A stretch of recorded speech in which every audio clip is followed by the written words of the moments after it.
우리 믿는 사람들에게도 고난은 찾아오죠. 누구에게나 다 고난은 찾아옵니다. 그런데 오늘 본문 말씀을 보면 베드로는 저와 여러분들에게 우리는 고난 속에서도 거룩하게 살아야 된다 라고 그렇게 우리를 권면하고 있습니다. 15절 말씀입니다. 15절 말씀을 같이 한번 읽어보겠습니다. 시작. 오직 너희를 부르신 거룩한 이처럼 너희도 모든 행실에 거룩한 자가 되라. 자, 여기 보면 모든 행실에 거룩한 자가 되라. 그렇게 이야기하고 있습니다. 여기 등장하는 거룩은 단순히 도덕적 차원의 거룩을 이야기하는 것은 아닙니다. 물론 도덕적인 차원의 거룩도 포함되어지고 있지만 그보다 한 걸음 더 나아가서 구별되어지고 분리되어진 그런 삶을 이야기하고 있습니다. 그래서 거룩이라고 하는 말의 원래 뜻이 어떤 뜻을 가지고 있냐면 구별되어지다, 분리되어지다, 그런 뜻을 가지고 있어요. 자, 우리가 예수님을 저와 여러분의 주인으로 영접했다면 우리는 분명히 세상 사람들과 구별되어지게 그렇게 살아가야 합니다. 정말 예수님의 생명이 내 안에 있고 그리고 내 안에 하나님의 성품이 있다면, 내가 하나님의 자녀가 되어졌다면 우리의 삶은 거룩하고 세상과 구별되어진 그런 삶을 살아가야만 할 것입니다. 여러분, 하나님의 성품이 내 안에 있다면 내가 어떻게 세상 사람들과 똑같이 살아갈 수가 있겠습니까? 세상 사람들과 다를 수밖에 없지 않겠어요? 자, 베드로는 이것을 베드로전서 4장 4절에서 이렇게 설명을 하고 있습니다. 자, 같이 한번 읽어보겠습니다. 시작. 이러므로 너희가 그들과 함께 그런 극한 방탕에 다름질하지 아니하는 것을 그들이 이상히 여겨 비방하라. 자, 여기 보면 두 부류의 사람이 등장을 해요. 한 부류의 사람은 너희입니다. 너희. 그리고 또 한 부류의 사람은 그들이라고 되어 있습니다. 자, 너희는 누구일까요? 너희는 이 편지를 받는 사람들, 각자 지금 고난 때문에 뿔뿔이 흩어진 그리스도인들, 그 그리스도인들을 가리키는 것이죠. 그들이 바로 너희예요. 자, 그러면 그들은 누구일까요? 그들은 예수님을 안 믿는 세상 사람들, 그들을 이야기합니다. 그래서 이 말은 너희는 그들과 다를 수밖에 없다, 그 이야기예요. 너희는 그들과 다를 수밖에 없다. 여러분, 우리가 참으로 거듭났다면, 그리고 내 안에 예수님이 계시다면 우리가 어떻게 그들과 똑같은 삶을 살아갈 수가 있겠습니까? 우리는 그들과 다를 수밖에 없습니다. 자, 만약 저와 여러분들이 세상 사람들에게 야, 믿는 너나 안 믿는 나나 똑같네, 별반 다를 게 없네, 여러분, 그런 평가를 받고 계십니까? 아니면 나는 예수가 누구인지는 잘 모르겠고 성경에 뭐라고 쓰여 있는지는 내가 잘 모르겠어. 그런데 내가 너를 보니까 예수 믿는 사람이 다르기는 좀 다른 것 같아. 여러분, 그런 평가를 받고 계십니까? 자, 오늘 본문 말씀을 보면 우리가 세상 사람들과 달라야 하는 그런 5가지 이유에 대해서 우리에게 말씀해 주시고 계십니다. 자, 우리가 그들과 달라야 되는 5가지 이유. 첫 번째, 복음으로 구원받았기 때문에 그렇습니다. 저와 여러분은 복음으로 구원받았기 때문에 그렇습니다. 자, 오늘 본문이 어떻게 시작이 되어집니까? 13절이 이렇게 시작되어지죠. 그러므로 라고 하는 말로 시작되어집니다. 그러므로. 자, 이 13절의 그러므로가 무엇을 말하는지를 알려면 12절에 있는 말씀을 살펴봐야 됩니다. 자, 12절 말씀 같이 한번 읽어보겠습니다. 시작. 이 섬긴 바가 자기를 위한 것이 아니요 너희를 위한 것이니 계시로 알게 되었으니 이것은 하늘로부터 보내신 성령을 힘입어 복음을 전하는 자들로 이제 너희에게 알린 것이요 천사들도 살펴보기를 원하는 것이니라. 한국말은 한국말인데 도대체 무슨 말인지 잘 모르시겠죠? 이 구절을 좀 더 쉽게 번역한 메시지 성경으로 읽어보면 이렇게 번역을 해놓았어요. 예언자들이 들은 것은 모두 여러분을 섬기기 위한 것이었습니다. 여러분은 하늘의 지시에 따라 성령을 통해 저 예언자들의 메시지가 성취되었다는 말을 직접 들은 사람들입니다. 여러분이 얼마나 복된 사람인지 아시겠습니까? 천사들도 이런 복을 누릴 기회를 조금이라도 얻고 싶어 했을 것입니다. 한마디로 말하면 구약의 예언자들이 그렇게 줄기차게 이야기했던 그 사건, 그리고 천사도 흠모할 만한 그 사건, 너희들이 그 사건으로 인하여 구원함을 받았다. 그리고 13절이 이렇게 시작돼요. 그러므로 너희들은 거룩해야 된다. 그 이야기입니다. 거룩해야 된다. 여러분, 우리가 정말 구원받은 그리스도인이라면 여러분, 우리는 거룩한 삶을 살아야 됩니다. 내가 가짜 그리스도인이 아니라 내가 진짜 그리스도인이라면 우리의 삶 속에서 거룩한 모습들이 나타나야 된다라는 것이에요. 오늘 가짜 그리스도인들이 얼마나 많이 있는지 몰라요. 여러분, 교회 출석한다고 해서 그 사람이 다 진짜 그리스도인이 아닙니다. 속지 마세요, 여러분. 교회 집사님이라고 해서 다 구원받은 건 아니고요. 목사님이라고 해서 다 구원받은 건 아니에요. 여러분, 우리가 예수 그리스도에 대한 진지한 신앙 고백이 없다면 그 사람은 자기의 구원을 의심해 볼 필요가 있습니다. 그러나 나에겐 진지한 신앙 고백이 있어요.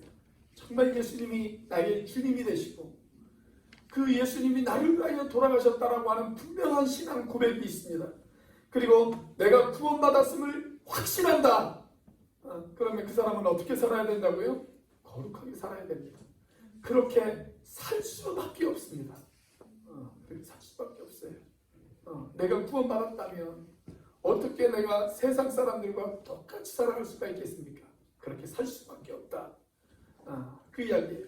자, 우리가 그들과 달라야 되는 두 번째 이유, 주님이 다시 오시기 때문입니다. 자, 13절 말씀입니다. 13절 말씀을 같이 한번 읽어보겠습니다. 시작. 그러므로 너희 마음의 허리를 동이고 근신하여 예수 그리스도께서 나타나실 때에 너희에게 가져다 주실 은혜를 온전히 바랄지어다. 자, 여기 보면 예수 그리스도께서 나타나실 때에 라고 하는 말씀이 등장해요. 이 말씀은 예수님이 다시 오실 때 그 말이죠. 우리 예수님이 다시 오실 때. 자, 그런데 우리가 다시 오시는 예수님을 맞이하기 위해서 저와 여러분들이 어떤 태도를 가져야 되느냐? 세 가지의 태도를 가져야 된다라고 여기 설명을 해놓고 있습니다.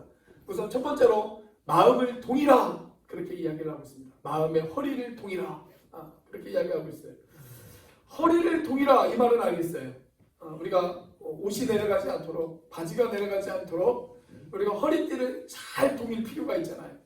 그래서 허리를 동이라 라고 하는 이 말은 알겠는데 도대체 마음의 허리를 동이라, 이 말은 무슨 말일까요? 이것은 준비되어져 있는 마음, 깨어있는 마음을 가져라, 바로 그 말입니다. 옛날 유대인들은 옷이 상당히 긴 그런 옷을 입었습니다. 옷이 땅바닥까지 치렁치렁 그렇게 흘러내리는 그런 옷을 입었어요. 자, 그러다 보니까 매우 불편하죠. 그래서 활동이 많은 일을 한다거나 아니면 조금 빨리 걷거나 아니면 좀 먼 거리를 여행을 해야 될 필요가 있으면 옷을 끌어올렸습니다. 그리고 옷이 흘러내리지 않도록 허리에다가 띠를 띠고 그 옷을 묶었어요. 지금 그 이야기예요. 한마디로 말하면 잘 활동할 수 있도록 준비하는 것입니다. 준비하는 것. 여러분, 그렇게 허리띠를 매서 몸이 활동할 수 있도록 준비하는 것처럼 우리의 마음의 허리띠를 매라 라는 겁니다.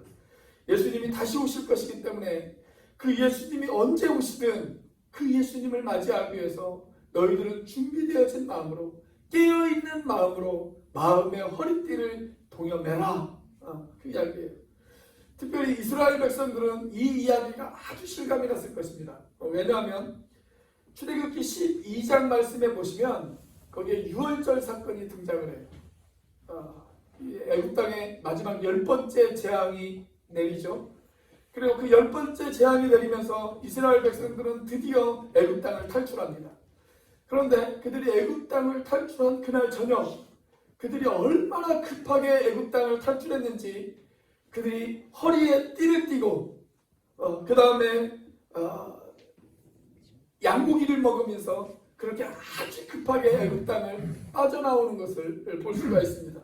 자, 그래서 이스라엘 사람들은 뭔가 중요한 일이 있을 때, 그리고 뭔가 급히 어떤 일을 처리해야 될 때 그들은 뭐라고 이야기를 했냐면 이렇게 이야기를 했습니다. 마음의 허리를 동이라. 그렇게 이야기를 했어요. 사랑하는 여러분, 우리의 소망이 하늘에 있다. 그러면 우리는 언제든지 주님이 오시는 그날을 기대하면서 마음의 허리를 동여매야 될 줄로 믿습니다. 그러나 우리의 소망이 이 땅에 있다. 그러면 떠날 필요가 없으니까 그 사람은 마음의 허리를 동여맬 필요가 없겠죠. 제가 신학교 다닐 때 기숙사 생활을 했거든요. 근데 같은 방을 쓰는 어떤 형제가 자기 책상 위에다가 이런 글귀를 붙여놓았더라고요. 그분은 오늘 오실지도 모른다. 그렇게 붙여놨어요. 그분은 오늘 오실지도 모릅니다. 여러분, 그분이 오늘 오실 수도 있다라고 생각하면 우리는 우리의 마음의 허리띠를 동여맬 수밖에 없지 않겠습니까? 자, 그리고 여기 보면 뭐라고 기록되어 있냐면 근신하라 그랬습니다. 근신하라. 이 근신하라라고 하는 말은 본래 어떤 뜻을 가지고 있냐면 술 취하지 말라 이런 뜻을 가지고 있어요. 술 취하지 말라. 여러분, 사람이 술에 취하면 어떻게 됩니까? 시끄러워요. 그리고 떠들썩합니다. 자제력을 잃어버리고 절제력을 잃어버립니다. 그리고 균형을 잃어버리고 비틀거리기 시작합니다. 그래서 이 근신하라 이 말은 이렇게 바꿀 수가 있어요. 조용하라, 절제하라, 균형을 잃어버리지 말아라. 이렇게 바꿀 수가 있습니다. 여러분, 그리스도인의 삶은 조용할 줄 알아야 됩니다. 그리스도인의 삶은 절제할 줄 알아야 됩니다. 그리스도인의 삶은 균형을 잡을 줄 알아야 됩니다. 자, 그런데 우리가 술에 취하면 이 세 가지를 다 잃어버립니다. 그래서 우리 주님이 다시 오실 때 우리에게 말씀하십니다. 주님을 기쁘게 맞이하기 위해서는 우리에게 근신하는 자세가 필요하다라고 이야기합니다. 여러분, 한번 생각해 보세요. 주님이 다시 오셨는데 술에 잔뜩 취했어요. 그래가지고 주님에게 주님 오셨군요. 여러분, 이런 모습으로 주님을 맞이한다면 여러분 얼마나 부끄럽겠습니까? 그래서 근신하라는 거예요. 근신하라. 자, 또 뭐라고 했어요? 은혜를 온전히 바라라. 그렇게 이야기하고 있어요. 여러분, 2000년 전 예수님이 이 땅에 오셨을 때 그분은 우리를 구원하기 위한 구원의 주님으로 이 땅에 오셨습니다. 자, 그런데 주님이 다시 오실 때 우리 주님은 어떤 모습으로 오십니까? 우리를 심판하기 위한 심판의 주님으로 이 땅에 오십니다. 자, 주님께서 우리를 심판하실 때 저와 여러분들에게 가장 필요한 것이 있다면 그것이 무엇일까요? 은혜죠. 은혜. 우리를 심판하시는 주님 앞에 저와 여러분 그날 그 자리에 서서 이렇게 주님 앞에 간구할 수밖에 없을 것입니다. 주님, 제가 최선을 다한다고 노력을 했지만, 제가 그리스도인답게 산다고 살았지만 그래도 여전히 부족하고 여전히 연약합니다. 주님, 그러니 제발 저에게 부스러기 같은 은혜라도 베풀어 주십시오. 우리가 그날 그렇게 주님 앞에 부탁드릴 수밖에 없을 것입니다. 그런데 그런 부탁이라도 하려면 우리가 이 땅 가운데에서 거룩하게 살아가야 되지 않겠습니까? 그래야 염치가 조금이라도 있죠. 이 땅 가운데서 내 마음대로 살다가 그날 주님 저에게 은혜를 베풀어 주세요라고 부탁한다면 얼마나 염치 없겠어요. 자, 그래서 주님의 다시 오심을 기억하면서 우리는 그들과 다르게 살아야 된다. 라고 그렇게 이야기하고 있습니다. 자, 우리가 그들과 달라야 하는 이유 무엇일까요? 하나님의 자녀이기 때문에 그렇습니다. 저와 여러분이 하나님의 자녀이기 때문에 그래요. 14절과 15절 말씀입니다. 같이 한번 읽어보겠습니다. 시작. 너희가 순종하는 자식처럼 전에 알지 못할 때에 따르던 너희 사욕을 본받지 말고 오직 너희를 부르신 거룩한 이처럼 너희도 모든 행실에 거룩한 자가 되라. 자, 자녀는 마땅히 부모를 닮죠. 저희 자매가 저에게 가끔 그런 이야기를 할 때가 있어요. 아이들이 크면 클수록 아이들을 보면서 깜짝깜짝 놀랄 때가 있다고 합니다. 왜냐하면 저와 너무 닮았기 때문에 그렇습니다. 저도 기분 나쁘고 너희들도 기분 나쁘겠지만 기분 나쁘겠지만 아무튼 깜짝깜짝 닮을 때가 있다라는 거예요. 깜짝깜짝 닮을 때가 있다. 그래서 생김새도 닮아가고 하는 행동도 닮아가고 심지어는 지난주에는 저한테 뭐라고까지 이야기를 하냐면 냄새까지 닮았대요. 냄새까지.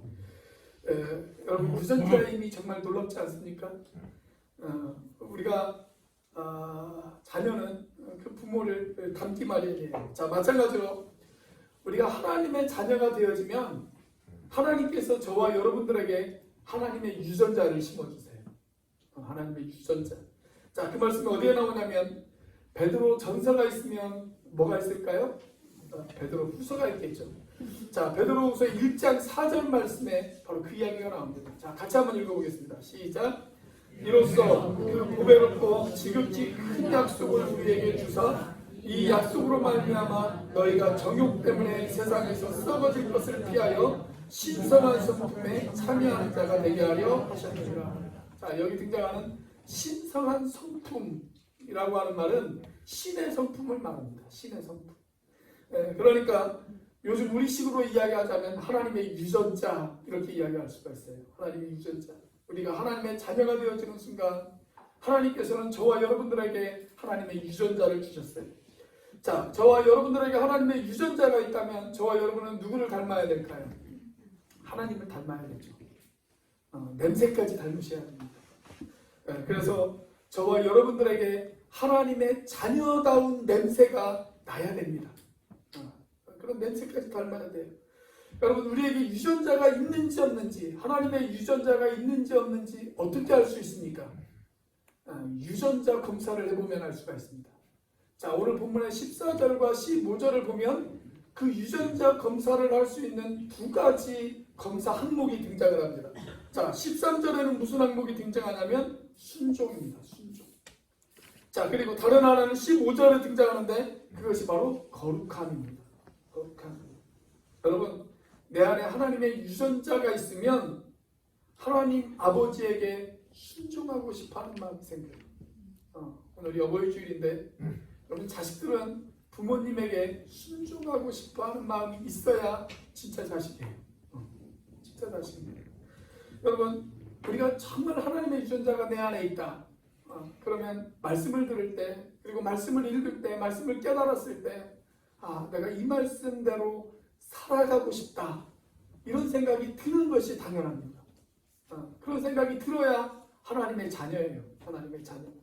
자, 그리고 또 하나님의 자녀라는 하나님의 유전자가 내 안에 있다는 증거가 뭐냐면 아버지 되시는 하나님을 닮아가는 것입니다. 내가 그렇게 순종하면 내 안에 내가 이 말씀 앞에 순종하고 싶다 라고 하는 마음이 들고 그 말씀에 순종하다 보면 누구를 닮아가요? 아버지 되시는 하나님을 닮아가요. 그래서 우리를 부르신 아버지의 거룩한 대로 우리 또한 거룩하게 살아가는 것, 그것이 바로 내가 하나님의 자녀가 되어졌다는 증거입니다. 여러분들은 어떻습니까? 자가검사를 한번 해보시면 여러분들은 몇 퍼센트 유전자가 일치하십니까? 하나님과 99.99% 일치하십니까? 아니면 한 10% 정도 일치하십니까? 한 10% 일치하는 건요, 한국 사람들이라면 그렇게 10% 일치하는 경우가 많아요. 나하고 전혀 상관이 없는 사람이라 할지라도. 그런데 우리가 99.99% 일치하면 그건 100% 일치한 겁니다. 여러분들이 그렇게 살아가시는 저와 여러분들이 되시기를 주의 이름으로 축원합니다. 자, 우리가 그들과 달라야 하는 이유 무엇일까요? 네 번째로 그것이 주님의 명령이기 때문에 그렇습니다. 주님의 명령이기 때문에 그렇다. 자, 16절 말씀입니다. 같이 한번 읽어보겠습니다. 시작. 기록되었으되 내가 거룩하니 너희도 거룩할지어다 하셨느니라. 자, 여기 보니까 기록되었으되 라고 하는 말씀이 등장합니다. 기록되었으되. 자, 이 당시에는 아직 신약 성경이 완성되어지지 않았던 때죠. 그러니까 기록되었으되 라고 하는 말은 어디에 기록이 되어져 있다는 거예요? 구약 성경에 기록이 되어져 있다는 거예요. 자, 그렇다면 구약 성경 어디에 등장할까요? 레위기에만 이 말씀이 3번 등장을 합니다. 그 그중 대표적인 구절이 레위기 11장 44절이에요. 이렇게 기록되어 있어요. 나는 여호와 너희의 하나님이라. 내가 거룩하니 너희도 몸을 구별하여 거룩하게 하고. 그렇게 말씀하고 있습니다. 여기 성경이 분명히 저와 여러분들에게 거룩할 것을 명령하고 있지 않습니까? 여러분, 우리 그리스도인들에게 우리의 모든 삶의 가치관과 우선순위와 행동을 결정하는 최고의 기준이 있다라고 하면 그게 뭘까요? 성경이죠. 성경. 여러분, 우리가 정상적인 그리스도인이라면 우리의 모든 우선순위, 우리의 모든 행동을 결정하는 가장 큰 기준은 성경입니다. 성경.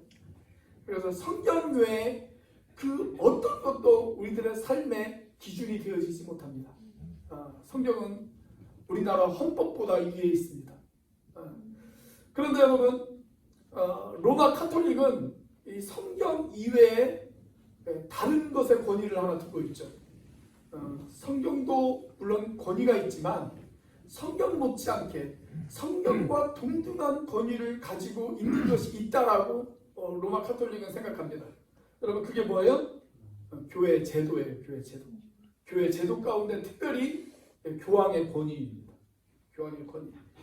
그래서 교황의 가르침은 성경의 가르침과 동등하다고 믿어요. 심지어는 성경의 가르침보다 더 위에 있을 때도 있습니다.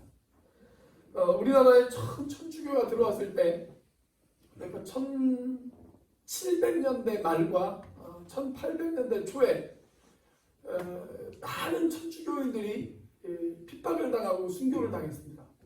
그들이 핍박당하고 순교당한 가장 큰 이유가 뭐였냐면 제사 문제 때문이었어요.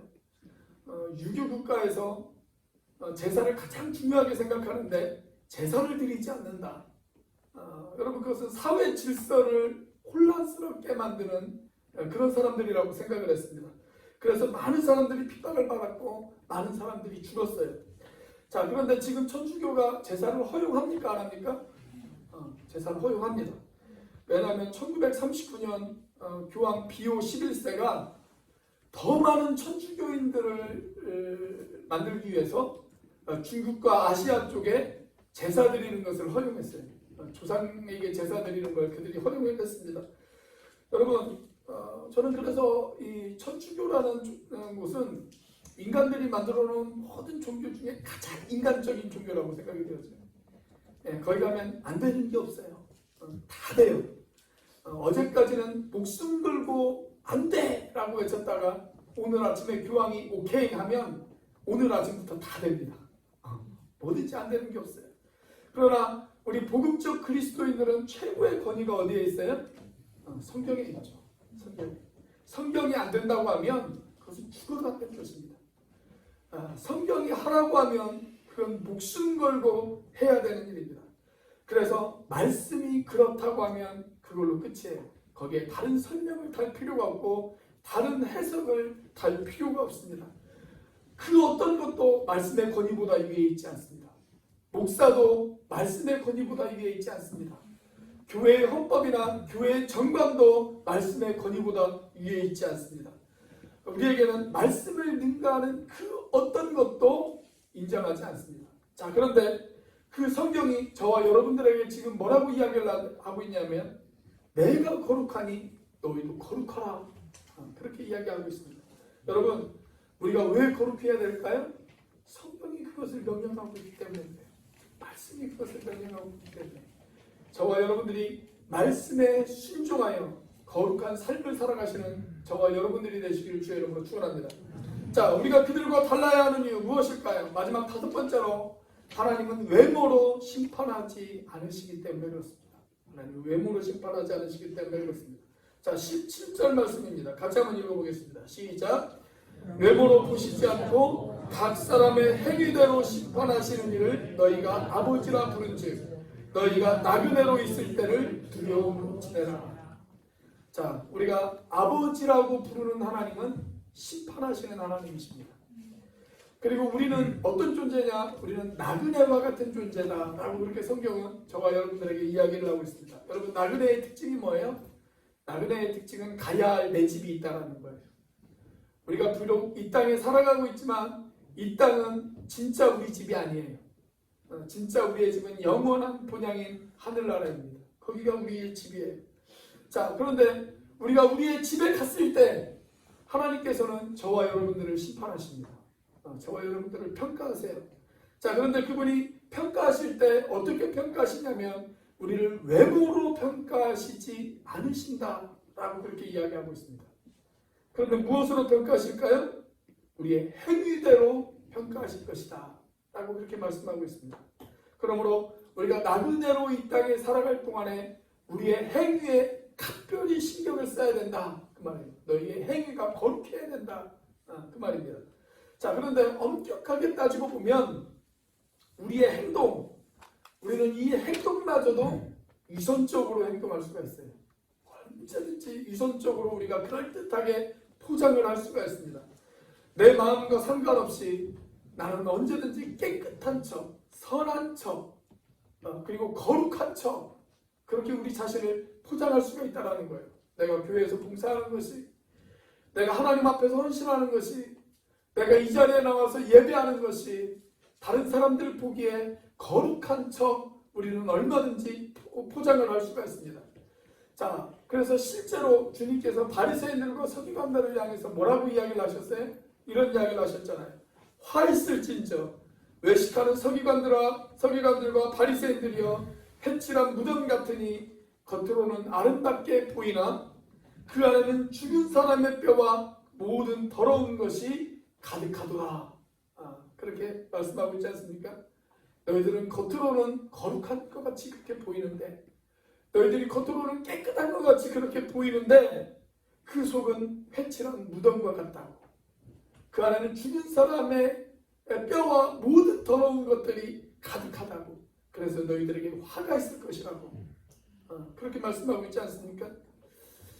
제가 지난 수요 예배에도 말씀을 드렸는데, 제가 한 10년 전에 서울에 있는 이름만 대면 다 아는 그런 큰 교회에 제가 방문을 한 적이 있었습니다. 그런데 그 교회 지하주차장에 이렇게 차를 딱 주차를 하니까, 지하주차장에 차를 몰고 딱 들어가니까 거기 한 40대 후반에서 50대 초반 정도 보이시는 남자분들이요, 열심히 주차 공사를 하고 계세요. 토요일 오후였는데 아마 여러 가지 성경 공부 모임들도 있고 각종 모임들이 있었던 것 같아요. 열심히 주차 공사를 하시더라고요. 여러분, 지하주차장에서 봉사하는 것이 쉬운 게 아닙니다. 왜냐하면 지하주차장은 환기가 안 되기 때문에 조금만 오래 있어도 목이 칼칼해지거든요. 목이 따끈따끈 거예요. 근데 열심히 그렇게 봉사를 하시더라고요. 참 대단하신 분들이시다. 그렇게 속으로 생각을 했습니다. 그리고 교회당 안으로 들어갔는데 한 50대 초반 정도 되시는 여성분들이 열심히 화장실에서 화장실 청소를 하고 계시더라고요. 교회가 워낙 크니까 화장실이 얼마나 많은지 화장실 청소를 열심히 하고 계셔요. 제가 속으로 야, 이분들 참 진짜 훈련이 잘 되어 있다 라고 그렇게 생각을 했습니다. 그런데 얼마 후에 제 생각이 틀렸다는 것을 깨닫게 되었습니다. 왜냐하면 그 교회 정관에 의하면 장로가 되려면 3년간 주차 봉사를 해야 되고요, 권사가 되려면 3년간 화장실 봉사를 해야 된다라는 이야기를 제가 들었어요. 저는 그것이 나쁘다고 생각하지는 않아요. 그렇게라도 섬기고 봉사하는 습관을 들이는 것, 내가 어떤 직분을 맡기 전에 섬기고 봉사하는 훈련을 하는 것, 저는 그 작업도 필요하다고 생각합니다. 그런데 그렇다고 해서 딱히 그 일이 우리 주님이 칭찬하실 만한 일은 아니라고 생각합니다. 칭찬하실 만한 일은 아니다, 그렇게 생각을 해요. 왜냐하면 우리 주님은 중심을 보시기 때문에 그렇습니다. 그리고 그 마음의 동기를 보시기 때문에 그렇습니다. 그게 진정한 헌신이고 진정한 섬김이다 라고 생각하지는 않으실 것 같아요. 여러분, 물론 세상 사람들에게는 칭찬을 들을 수 있어요. 세상 사람들에게는 인정을 받을 수가 있습니다. 그러나 우리 주님은 사람을 외모로 평가하지 않으세요. 우리 주님은 사람의 숨은 동기를 보세요. 사람의 중심을 보십니다. 그렇기 때문에 저와 여러분들이 왜 거룩해야 되느냐?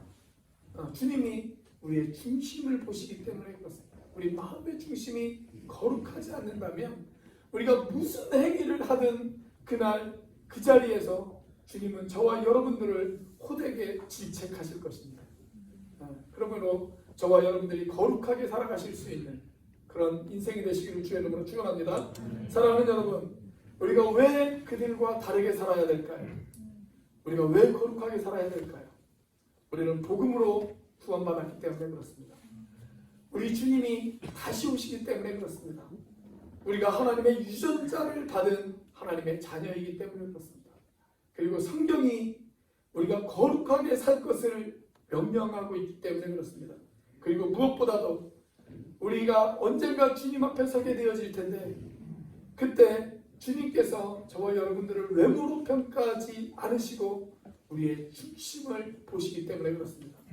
그렇기 때문에 저와 여러분이 오늘도 신실하게, 진실하게, 거룩하게 살아가실 수 있는 저와 여러분들이 되시기를 주의 이름으로 축원합니다. 기도하시겠습니다.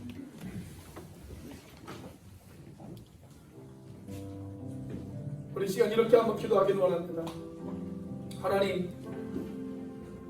하나님의 자녀인 내가 이 땅 가운데 신실하게, 진실하게, 거룩하게 살아갈 수 있기를 원합니다. 우리가 그렇게 살기를 원하시는 주님, 아버지 하나님, 내 인생이 그렇게 되어질 수 있도록 인도하여 주시옵소서. 내 가정에서, 하나님 교회에서, 일터에서 내가 신실하고 거룩하지 못한 그런 삶이 있었다면 하나님 이 시간 회개합니다. 하나님 용서해 주십시오. 그리고 내가 거룩하게 살아갈 수 있도록 하나님 나를 도와주십시오. 우리 시간 같이 이렇게 이런 기도 제목을 가지고 함께 기도하도록 하겠습니다. 같이 한번 기도합니다. 하나님과 살아계신 역사하시는 하나님 아버지 감사합니다. 아버지 하나님 이 시간 주님께서 함께 하시고 하나님 역사하여 주시옵소서. 아버지 하나님 신실하게 살아가기를 원합니다. 하나님 거룩하게 살아가기를 원합니다. 하나님 진실되게 살아가기를 원합니다. 아버지 하나님 그렇게 살지 못했던 우리들의 모습들이 있다면 하나님 이 시간 용서해 주시고 아버지 하나님 우리의 삶이 하나님의 말씀을 따라 하나님의 요구를 따라 하나님의 자녀다운 모습으로 아버지 하나님 그렇게 살아갈 수 있는 우리들의 인생이 되어줄 수 있도록 하나님 역사하여 주시옵소서. 오 하나님 아버지 하나님 이 시간에 우리의 연약함을 붙잡아주시고 하나님 우리의 나약함을 아버지 하나님 용서해 주시고 아버지 하나님 우리의 마음 가운데 아버지 하나님 더욱더 진실된 마음 더욱더 신실된 마음 더욱더 거룩한 마음을 나타내 주셔서 주님 모습에 아버지 하나님 인생 받고 칭찬받는 그런 인생이 되는 것으로 역사하여 주시옵소서.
주신 말씀을 가슴에 새깁니다.